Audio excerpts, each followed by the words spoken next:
Okay, you see, hello, Yes, sir, we are hello. hearing. Hello, welcome, It's Professor Jain. audible. Okay, can you hear me now? Yes, sir. Yes, Yeah. Acha, shall I?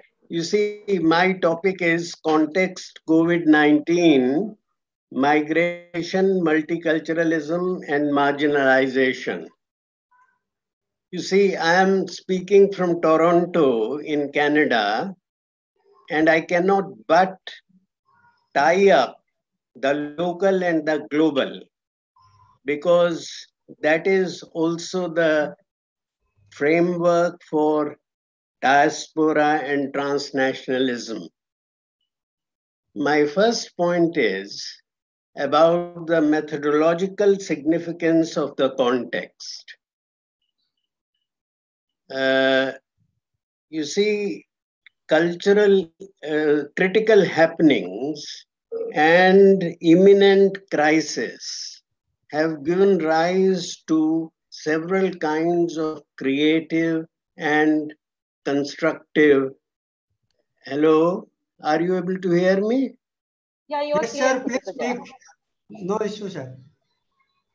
Yes. Okay. Shall I continue? Yes, sir, please continue. I see. So I mean, the COVID-19 context brings into focus the first thing is about migration and multiculturalism.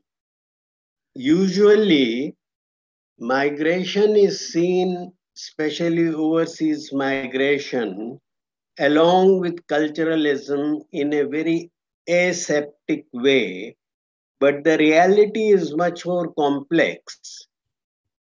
Diaspora and international migrations and settlements, you see, bring into focus the fact that from a policy perspective, as well as from many theories, the nation state is the container identity. It is the self-contained unit, but transnationalism and subnationalism challenge this idea of the nation state as the self-contained unit. There are departures and arrivals, and there are departures which are lapse of first, second, third migrations from one destination to the other.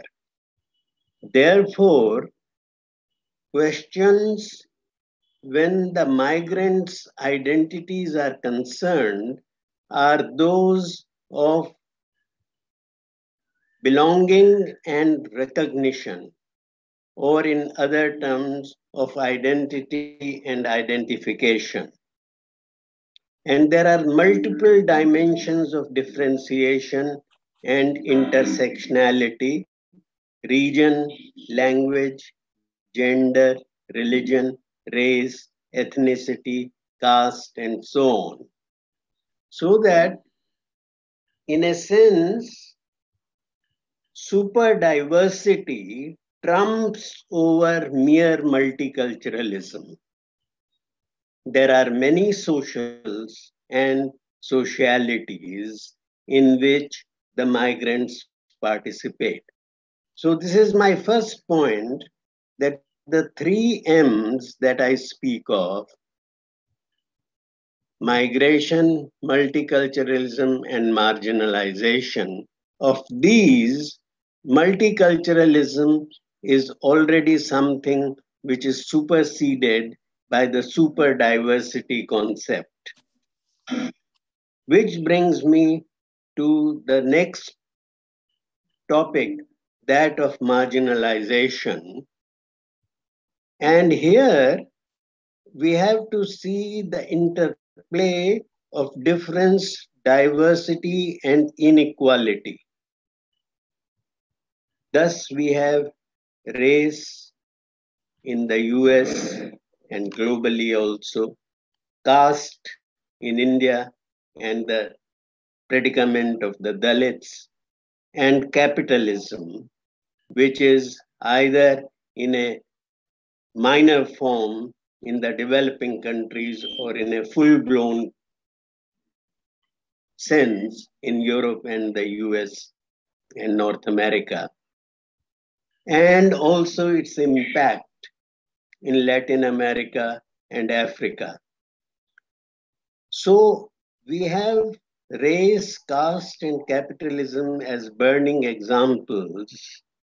And for us, sociologists and anthropologists, the ethnographies of persecuted minorities the world over have to be encompassed within the framework of race, caste, and capitalism. Caste I am using in an expanded sense of hierarchical social stratification.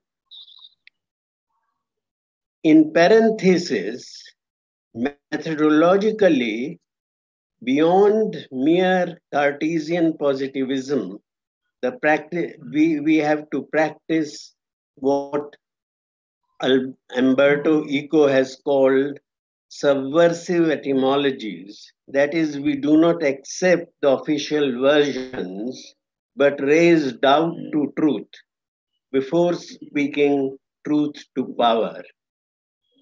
Now, this is the context of marginalization, and I'll illustrate. For instance, there have been many studies, and as you know, the movement about Black Lives Matter has brought the situation of the black-white racial distinction into focus worldwide. And in the Indian context, the Dalits studies movement and the kind of works which Sarukai and Guru have produced, which Javre has produced, and so on, have given new insights into the marginalization of the Dalits. And for Latin America, I have been reading Michael Tosick, you see, for Colombia, and the way in which waves of paramilitary and forces patronized by global capitalism have affected the marginalization of the people. So, marginalization is an issue which is very closely connected to diversity and super diversity. And then I come back to the Indian and global examples and back to the context of COVID-19. Muslims and the stereotypical behavior, which we see in the Indian context, the victims being the minority Muslim community from a dogmatic point of view. So religion comes into play. Northeast and the stereotypical behavior, where race is another criterion which comes into play in the stereotypical behavior. Then economy, of course, is very important, and metropolises and the rural regional areas, the stereotypical behavior. For instance, there was an interpretation by certain journalists that why the people working in informal sectors in metropolitan areas go back to their regions in Bihar or Jharkhand or any other area is because of nostalgia, because of feeling for roots and so on. But they overlook the important thing that it is the question of survival. So we have a certain interpretation where nostalgia versus survival has to be taken into account.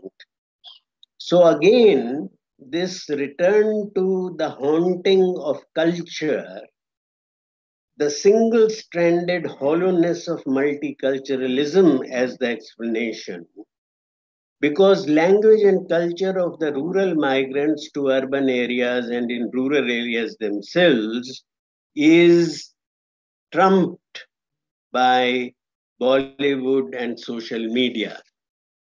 Now, in a very short summary that I am giving here, I have talked of migration, multiculturalism, and marginalization, and then come back to the Indian and global examples. But the conclusions would be that the three M's with which I started, multiculturalism, migration, and marginalization, multiculturalism is the villain of the piece. There are possibilities and limits of theory. For example, persecuted minorities and interpretive ethnography. For instance, I would give an example from my own work in Malaysia. I studied the plantation workers on Tamil plantation workers on Malaysian rubber estates. And subsequently, I went back thrice after a gap of decade, 2 decades, to study what has happened to the community now. And I find that there are certain choices which people have made in order to migrate out of the plantations and become rural or urban settlers and so on. But this is a kind of choice and risk taking which is calculated, whereas there is a study by Wilford on Tamils and the haunting of justice in Malaysia, where he uses Derrida's framework of deconstruction so heavily that the whole blame, so to say, it's the blame game which is highlighted. And the Tamilian people are shown as victims, you see, who are carrying the burden and resentment, etc., of Malay modernization, Islamic modernization, and so on and so forth. So I think what one has to look at are the possibilities and limits of theory, in the sense that on the one hand, we have ethnographies of persecuted minorities, which is in the framework of marginalization. But when it comes to interpretation, then there are interpretations which are either economic or Marxian in a broad sense, or there are theories which are highly philosophical and postmodernist. And I think in between is the state where most description and analysis has to rest. Now, finally, social movements and the new normal. Black Lives Matter movement in US and globally has worked apace with the pandemic towards a new normal.